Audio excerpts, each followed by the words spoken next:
Bonjour ou bonsoir à tous, je reviens aujourd'hui avec le 7e épisode de ma série de podcasts Quotidien d'une étudiante. Dans ce nouvel épisode, je vais vous parler de ma rentrée.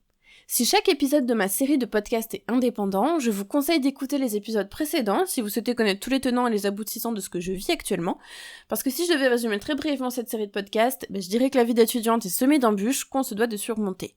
Dans l'épisode précédent, je vous disais mon déménagement depuis Lyon jusqu'à Nancy, mon installation dans mon nouveau studio, mais aussi ma pré-rentrée, ma rentrée et ma reprise de cours en aimant de psychologie clinique, parcours psychologie légale.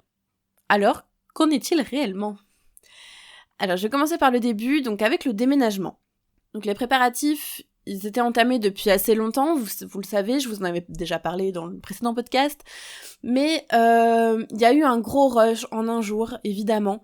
Voilà, donc à partir du moment où j'ai récupéré l'utilitaire, pour moi, c'était le moment où il fallait y aller, en fait. Et donc je l'ai récupéré en début d'après-midi, donc tout l'après-midi, en fait, on a fait que ça. On a fait les allers-retours entre l'appart et l'utilitaire pour tout déblayer. Parce qu'en fait c'est très difficile je trouve de faire ces cartons etc quand on voit pas ce qui nous reste parce que notre appart est plein, enfin je veux dire voilà effectivement j'ai vécu 2 ans là-bas, en 2 ans on accumule des choses, on a besoin de choses, enfin moi je vis là-bas en fait, je rentre qu'en vacances chez mes parents, mais je veux dire, c'est même pas rentrer chez mes parents pour moi, c'est simplement aller voir mes parents. Chez mes parents, j'ai quasiment plus rien qui m'appartient. J'ai quelques affaires, évidemment, de quand j'étais petite, par exemple, ou quelques livres que j'ai pas encore pu ramener, parce que bon, les livres, ça pèse très lourd, quand même, voilà. Mais sinon, tout était dans mon petit studio, et encore dans mon studio actuellement. Donc en fait, c'est très compliqué de tout vider. Enfin, on voit pas ce qui reste, etc. Enfin, c'est assez compliqué, et du coup ça je l'ai vu une fois qu'on a tout mis dans l'utilitaire, parce que justement il y avait toujours quelque chose qui restait, voilà. Donc mais je le savais, c'est un déménagement, c'est toujours comme ça. Donc j'ai retiré l'utilitaire en début d'après-midi, c'était parfait, ça a été très rapide.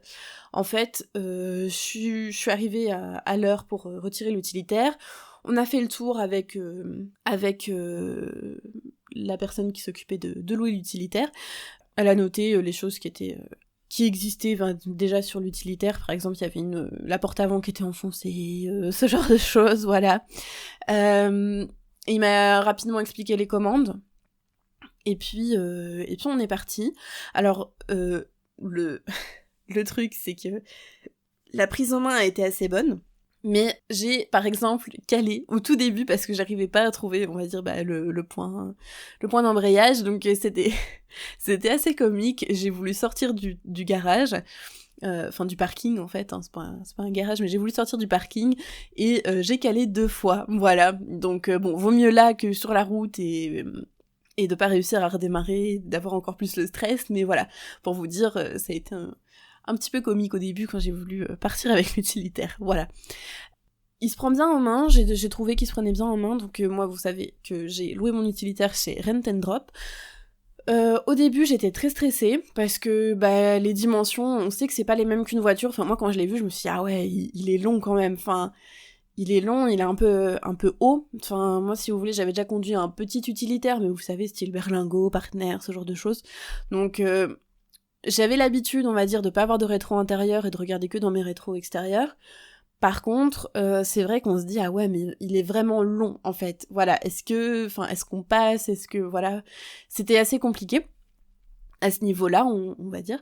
Mais franchement, une fois qu'on a les dimensions en tête et qu'on a manœuvré un petit peu, voilà, qu'on a fait une marche arrière, qu'on a passé les vitesses, etc., qu'on est passé dans des rues qu'on trouvait peut-être un petit peu étroites avec des voitures garées sur le côté et tout, et que tout s'est bien passé, franchement, je trouve que c'était top. Ça a été très long de remplir l'utilitaire, comme je vous disais, parce qu'ensuite, une fois qu'on a rempli l'utilitaire, on a commencé à faire le ménage. Donc je dis on parce qu'il y a forcément des amis qui sont venus m'aider. C'était très cool parce que je pense que sans eux, finalement, j'aurais eu beaucoup plus de mal à tout boucler dans les temps. Je sais même pas si j'aurais tout bouclé dans les temps. Voilà. Donc on a eu les dernières choses à ranger, comme je vous disais tout à l'heure. J'ai mangé avec donc mes amis le soir même, voilà. Donc malheureusement, parce que mes finances le permettaient pas, j'ai pas pu leur payer le repas, mais bon, ça aurait été avec plaisir. Et j'étais très contente qu'ils soient tous là, voilà, pour mon dernier soir sur Lyon, et partir en ayant vu voilà, toutes les personnes avec qui je me suis super bien entendue sur Lyon, et que je reverrai sans doute une fois que je reviendrai sur Lyon.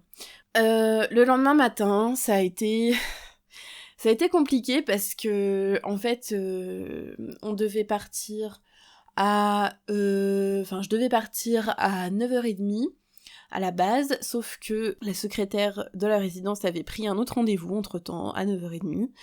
Donc on aime beaucoup, et il m'avait demandé si c'était possible de partir à 9h. Donc moi, oui, tout à fait, parce que je voulais partir au plus tôt pour arriver sur Nancy rapidement, en fait, hein, voilà, clairement, avoir fait la route, etc., pouvoir m'installer sur Nancy. Et donc, en fait, j'ai eu le rendez-vous à 9h, je m'étais prévu 2 heures, en fait, pour finir. Par exemple, voilà, pour mettre les derniers trucs dans l'utilitaire, notamment le lit, puisque j'ai dormi là, hein, voilà, très clairement, et ce genre de choses, en fait. Donc, ça m'a pris, ouais, un petit moment quand même, mais j'étais dans les temps, et en fait, c'est à partir du moment où j'ai dû finir le ménage, où là, je me suis dit, aïe, il faut que je fasse encore pas mal de choses, finalement, des petites choses, mais ça s'accumule assez vite, et il est presque 9h, voilà. Donc en fait, j'ai fini, on va dire, 10 minutes en retard, mais bon, à la base, j'avais quand même un rendez-vous à 9h30, donc finalement, j'ai fini en avance. J'ai fait l'état des lieux c'est franchement super bien passé, elle est rentrée, elle a regardé, elle m'a dit « Ok, c'est tout bon, nickel, ciao ». Voilà. En gros, ça s'est passé comme ça, elle a vraiment pas été pointilleuse sur certaines choses, etc. Alors qu'elle m'avait quand même donné une liste très exhaustive de choses à faire au niveau du ménage, en passant par le cadran de la fenêtre jusqu'aux prises, aux interrupteurs, aux plaintes, à ce qu'il y avait derrière le frigo, enfin bref, voilà, tout ce genre de choses, en fait, clairement, qui sont pas forcément sympathiques à faire, hein, et qui prennent beaucoup de temps, mais elle a pas forcément vérifié tout ça, donc j'ai envie de dire tant mieux. Vaut mieux ça qu'elle soit trop pointilleuse et que ma caution saute, clairement, voilà. Donc de ce côté-là, je suis contente. Et en fait, en partant, la secrétaire m'a dit qu'elle avait encaissé mes APL, alors que depuis le début, elle me dit que je n'aurais pas d'APL pour ce mois-ci.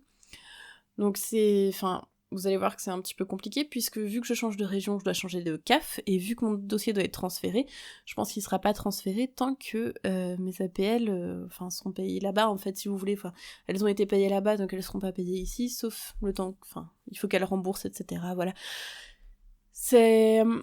C'est une chose qui s'ajoute au problème de financement que je peux avoir en ce moment au niveau des bourses, etc. Il y a toujours des retards, voilà, ça je ne vous apprends rien, la situation ne s'est pas forcément débloquée, j'ai dû appeler énormément de fois le Crous, l'université, la résidence, voilà, je passe des coups de fil à longueur de journée pour savoir ce qui se passe, et c'est toujours un nouveau problème, voilà, donc je comprends pas bien, mais en tout cas, c'est une galère de plus qui s'ajoute, puisque la CAF va mettre plus de temps à traiter mon dossier, du coup. Voilà. Le trajet, maintenant, entre Lyon et Nancy, avec l'utilitaire, ça s'est super bien fait. Alors moi, je suis passée par l'autoroute, clairement. Je sais que je suis du genre à essayer d'éviter l'autoroute, parce que, bon, les péages, ça coûte quand même cher. J'en ai eu pour quand même une bonne trentaine d'euros de péage, pour 4h30 de route. Donc... voilà, c'est cher, mais franchement, je me voyais pas avec un utilitaire de location passer par les petites routes, surtout qu'entre Lyon et Nancy, les petites routes, ça vous fait passer par Bourg-en-Bresse, voilà, vous êtes dans la montagne, c'est vraiment pas top, je l'ai déjà fait, et pour avoir déjà fait cette route, je ne voulais pas l'emprunter avec un utilitaire de location. En plus, ça me rajoutait 2 heures de route, et je pouvais pas forcément m'arrêter sur une aire d'autoroute, soit pour dormir, soit pour aller aux toilettes, prendre un café, voilà, tout ce genre de choses qui sont nécessaires quand on est sur la route. Et je me suis arrêtée du coup une fois pour un petit café, voilà, et une autre fois pour dormir, parce que, en fait, l'autoroute, ça endort un peu, clairement, voilà. On est sur une ligne droite, voilà, donc même si on fait attention, on finit par s'endormir. Enfin, moi, clairement, mes yeux se fermaient, donc je me suis dit, voilà, je m'arrête, je dors 10-15 minutes, pas plus, parce que après, sinon, c'est pas possible, mais 10-15 minutes et je repars. Et franchement, ça m'a requinqué, donc n'hésitez pas à vous arrêter, essayez pas de faire tout le trajet d'une traite, parce que si vous fatiguez, c'est dangereux, clairement, en plus avec une voiture de location, enfin, un utilitaire là de location, où les dimensions, c'est pas trop, vous y êtes un petit peu habitué, mais voilà. Par exemple, moi, c'est pour le freinage aussi que ça m'a surprise, parce que quand j'étais en descente, j'étais emportée par mon poids. Et parce que du coup, l'utilitaire était chargé. Alors, il était pas chargé à bloc, évidemment. Hein. Moi, j'ai pris le plus petit et il était pas rempli. Mais quand même, c'est un truc, on a du mal à jauger les distances nécessaires pour s'arrêter, ce genre de choses. Donc, faites vraiment attention là-dessus. C'est important. Quand je suis arrivée à Nancy, j'arrête pas de dire on depuis le début du podcast, parce qu'en fait, j'étais avec mon copain. Mais donc quand on est arrivé à Nancy, ça aussi c'est un truc important, essayez de pas faire la route toute seule ou tout seul, parce que clairement, avoir quelqu'un à côté qui vous parle, qui vous guide quand vous savez pas où aller forcément, quand vous voyez pas le GPS à cause du soleil, voilà, parce que ça m'est arrivé, clairement, et c'est vraiment top, essayez de partir avec quelqu'un, essayez d'emmener un ami, je sais pas, moi j'avais appelé par exemple mon meilleur ami, pour qu'ils viennent aussi, voilà, pour le trajet.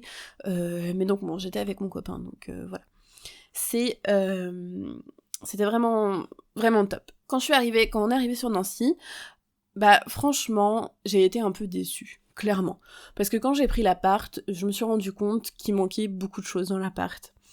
Il manque des rangements. Moi, clairement, je ne savais pas où mettre ma vaisselle. Voilà, je ne sais toujours pas d'ailleurs. Hein. Je vais investir, je pense, dans une toute petite étagère pour mettre ma vaisselle. Donc il manque des rangements. Pareil, hein, pour les vêtements, il y a une penderie, mais il manque clairement des rangements. La cuisine, c'est une grosse blague. Je n'ai qu'une plaque de cuisson. Voilà. Je ne savais pas que ça existait. Moi, je pensais que ça se faisait toujours au moins par deux. Et non, je n'en ai qu'une. Voilà, donc apparemment, nous ne cuisinons pas. Quand on est chez soi, quand on est étudiant, hein, voilà, je sais pas, on mange les tupperwares de maman, ou on va à la cafétéria pour manger tous les soirs, je sais pas, franchement, moi ça m'a fait délirer, clairement. Ça, et aussi, je n'ai pas internet, je n'ai pas internet, si j'ai internet, j'ai la wifi gratuite, voilà, que vous devez connaître si vous êtes étudiant, puisque c'est Edioram, voilà, ce genre de choses, là, de wifi gratuite que vous pouvez trouver un peu partout si vous êtes étudiant. Mais clairement, comme c'est une wifi gratuite, que toute la résidence est dessus, elle ne fonctionne pas bien du tout. Et on m'a dit, si vous voulez ouvrir une ligne, vous pouvez le faire, mais c'est à vos frais, forcément, hein, c'est à mes frais. Mais je trouve que pour le prix auquel je paye cet appart, l'accès internet devrait être compris dedans, et l'accès internet filaire par Ethernet, par câble Ethernet, voilà, une connexion qui est gérée par la résidence, parce que c'est ce que j'avais à Lyon, et je payais moins cher. Donc je payais moins cher à Lyon, j'avais un meilleur appartement sur Lyon. Je sais pas si vous vous rendez compte, mais là je suis à Nancy, je suis pas du tout à Lyon, et je paye plus cher pour des services qui sont moins bien, clairement, il manque des choses. Alors après, ce qu'il y a de bien dans cette résidence, c'est que il y a vraiment une bonne organisation, la réception est est tout le temps, quasiment tout le temps là, si on a un problème, voilà, on peut aller demander, les gens sont sympathiques, etc.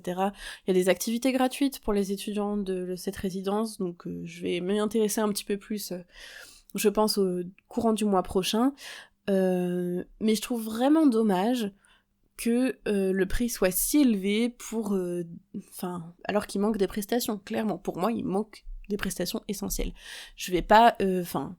si vous voulez, je paye plus cher qu'à Lyon, et en plus, il faut que je paye ma box, personnellement, pour avoir une connexion internet décente, alors que je suis étudiante, j'en ai besoin. Voilà, c'est ce genre de choses. Moi, ça me fait halluciner. Pareil, il faudrait que je m'achète une deuxième plaque, parce que je peux pas cuisiner avec une seule plaque. C'est dingue, voilà. Pareil, oui, il manque un peu de prises, les prises sont mal placées, etc. Mais ça, Voilà, c'est pas vraiment un truc auquel je peux remédier. Heureusement que j'ai quelques meubles, donc j'ai ma commode, j'ai 2 étagères. Donc là j'ai pu par exemple installer mon four et mon micro-ondes parce qu'il y a ni l'un ni l'autre ici, mais ça c'est normal, mais il y a même pas d'emplacement, d'encastrement pour mettre un four ou un micro-ondes. Enfin, je trouve ça un petit peu limite quand même, enfin je sais pas, moi c'est l'endroit où je vis toute l'année pendant mes études. Voilà, c'est pour ça que je compte chercher un appart et que cet appartement n'était qu'un appartement pour arriver, pour commencer mon année un peu sereinement, on va dire. Et voilà. Donc je vais clore ce chapitre sur le déménagement avec le moment où j'ai rendu l'utilitaire à Rent and Drop.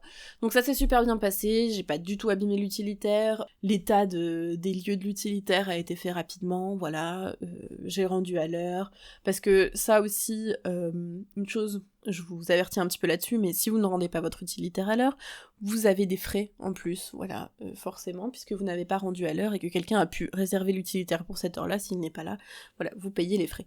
Du coup, je vous conseille, en fait, de prendre un horaire, moi j'avais pris 8 heures parce qu'en fait, je voulais m'en débarrasser au plus vite, enfin vraiment, je voulais juste que ce soit terminé, passé derrière moi. C'était un truc qui me stressait beaucoup, parce que la caution, même si j'avais la plus petite caution possible, franchement, c'était quand même une somme que je n'avais pas.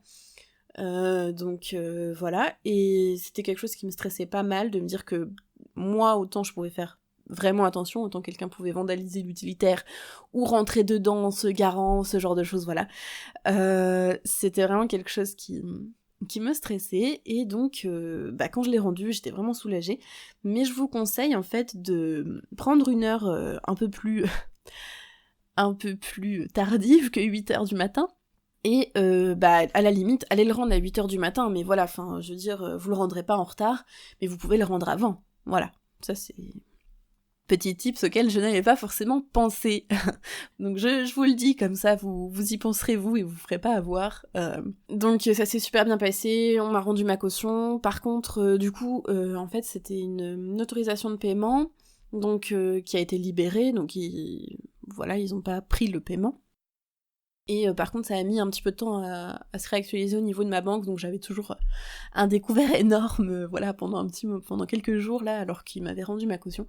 Mais c'est normal, ça met un petit moment à s'actualiser.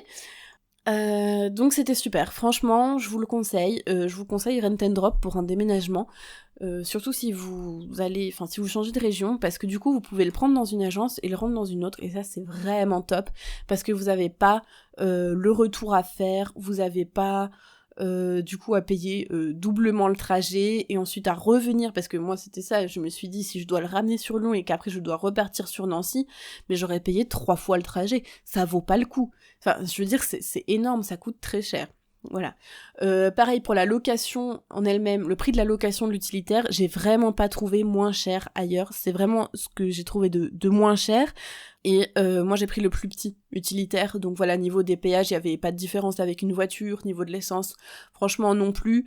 J'ai payé ce que Via Michelin m'avait annoncé, donc ça c'est top. Ça je vous conseille aussi de le faire, de faire votre fiche de route avant, comme ça vous voyez à peu près combien de péages vous allez payer et combien d'essence, comme ça vous pouvez vraiment poser votre budget. Moi je m'en suis sortie, on va dire juste un aller Lyon-Nancy, je m'en suis sortie pour, je pense 300€. Voilà, location de l'utilitaire avec la plus grande assurance, donc ce qui me permettait vraiment d'avoir la plus petite caution possible, et en plus, j'étais vraiment assurée si jamais moi je causais des dégâts, mais si aussi on me causait des dégâts, donc ça c'est top. Je vous conseille de faire ça, et donc je m'en suis sortie pour 300€ à peu près, on va dire, il y a eu 240, 220 de location pure et dure de l'utilitaire, et un peu plus de 70€ niveau des péages et de l'essence, voilà. Donc franchement, c'est raisonnable pour un déménagement, c'est ce que j'ai trouvé de moins cher, et comme je vous le dis, c'était vraiment top, j'ai eu aucun problème avec eux. Si jamais j'ai eu besoin du service client à un moment, et ils m'ont répondu assez rapidement, ils ont vraiment pris le temps de me répondre, et de me répondre correctement. Donc franchement, top, moi je vous le conseille si jamais vous avez besoin de déménager. Donc, fini le déménagement, Enfin, en tout cas pour l'instant. Et je vais maintenant vous parler de ma rentrée. Donc ça, je vous en parlerai un petit peu plus, enfin en détail, on va dire, dans mon prochain podcast. Mais je voulais vous parler de comment s'est passée ma rentrée. Et surtout la pré-rentrée à laquelle j'ai pas pu assister. Donc j'ai eu des échos sur cette pré-rentrée. Évidemment, on m'a un peu renseigné sur ce qui a été dit. C'était assez rassurant. Clairement, enfin, on sent que les profs sont là vraiment pour nous accompagner, pour nous aider, pour voilà, qu'on réussisse notre master, et ça, c'est vraiment top. Moi, je m'attendais pas forcément à ça, parce que moi, je viens de Lyon, et c'est vrai qu'à Lyon, c'est pas du tout la même ambiance, hein. On nous met beaucoup la pression, on nous fait bien sentir qu'on n'est pas top, qu'on n'est pas au niveau, et qu'il va falloir bosser, quoi. Voilà, donc là, oui, il faut bosser, mais on sent qu'on est soutenu, qu'on est accompagné, et qu'on a vraiment à cœur notre réussite, et ça, c'est top. La rentrée, en elle-même, mon premier jour de cours, en fait, j'ai eu de l'anglais, donc voilà, j'ai eu 2 heures d'anglais. C'était assez bref, hein, et en fait, on va faire une revue de littérature en anglais tout au long du semestre pour justement notre mémoire, en fait. Voilà. Donc ça, c'est assez cool. C'est quelque chose qui va servir directement à notre cursus. Ça change un peu de ce que je pouvais avoir à Lyon, par exemple. Alors à Lyon, moi, je faisais pas de l'anglais, mais je faisais de l'espagnol, et on faisait vraiment rien en rapport avec la psycho, puisqu'on était tous mélangés. Par contre, un truc qui m'a surprise, on va dire, c'est que notre 2e jour de rentrée, donc on a vraiment eu là les cours, et on a dû faire un dossier de 10 pages à rendre pour le lendemain avec une présentation orale. Alors ça, je m'y attendais pas du tout, voilà. C'était vraiment cool, c'était assez fatigant, mais c'était vraiment cool parce que moi j'aime beaucoup justement travailler sur de la recherche, etc. Voilà, construire des dossiers. C'était en groupe, donc on a pu un peu échanger, travailler ensemble, même si on se connaissait pas forcément. Et c'était vraiment top, mais alors par contre, je m'y attendais pas. Donc ça a été un peu la surprise, et je me suis dit, ah ouais, ça commence fort en fait, voilà. Donc non, franchement c'était sympa, j'ai bien aimé. C'est sur des choses qui nous intéressent tous, enfin toutes du coup, puisqu'on est que des filles là, forcément. Et c'est, franchement, ouais, c'est sympa. Les cours sont intéressants, évidemment, toujours de plus en plus intéressants. Par contre, le truc qui change un petit peu, c'est qu'on a des cours, alors sauf l'anglais, mais sinon on a des cours qui durent 3 heures, voire 4 heures. Et c'est très long, parce que, enfin c'est très intéressant, mais au bout de 3-4 heures, et cognitivement parlant, on sature un petit peu, hein, voilà. On commence à en avoir marre, à vouloir changer d'air, à vouloir soit se reposer, soit faire autre chose, parce que, ouais, c'est trop d'informations d'un coup. Je pense que on va s'habituer, en tout cas moi je pense que je vais m'habituer, mais voilà, ça tranche un petit peu avec ce qu'on pouvait avoir en licence. Ma promo, c'est une petite promo, donc comme je vous disais, on est 15 dans le master, 16 avec le redoublant. Et c'est super sympa parce que du coup on peut faire des choses ensemble, on propose pas mal de choses, hein, comme je sais pas, aller boire un verre, manger ensemble, aller faire du sport, visiter telle ou telle chose, participer à telle exposition, enfin participer. Vous voyez ce que je vais dire, aller à telle exposition, aller à des conférences, j'imagine, une fois que les conférences seront vraiment lancées cette année.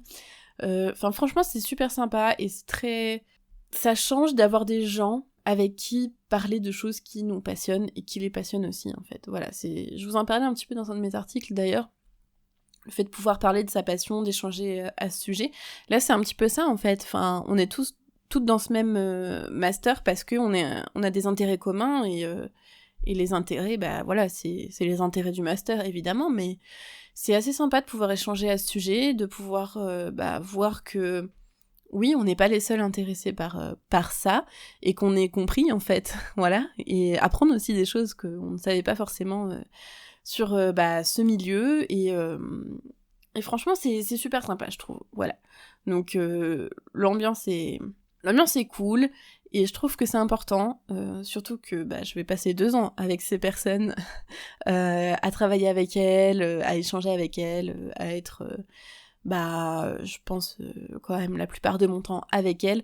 Donc non, c'est sympa. Voilà.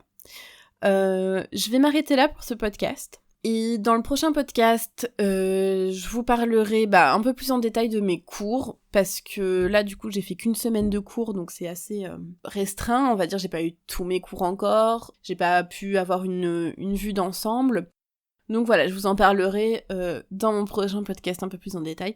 Je vous parlerai aussi de ma méthode de travail, donc parce que cette année, je compte vraiment bosser de ouf, hein, et c'est pas un truc que je dis à la légère, parce que justement, les cours m'intéressent énormément, vraiment, beaucoup. C'est des trucs, j'ai hâte d'être en cours, j'ai hâte d'apprendre de nouvelles choses, je suis super intéressée dès que les profs parlent.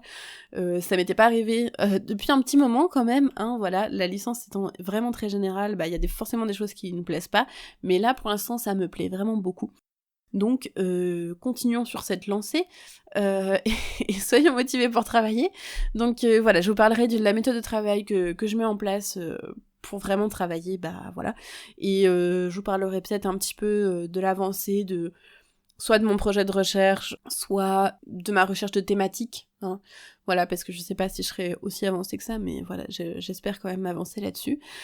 Et je vous parlerai aussi de ma recherche de stage et ma recherche de taf, parce que j'ai besoin de travailler un petit peu, à côté de mon master, pour mettre un petit peu de côté, et puis pour, on va dire, pour avoir un petit peu plus à la fin du mois, et par exemple, payer ma connexion internet. Donc je vous en parlerai dans mon prochain podcast.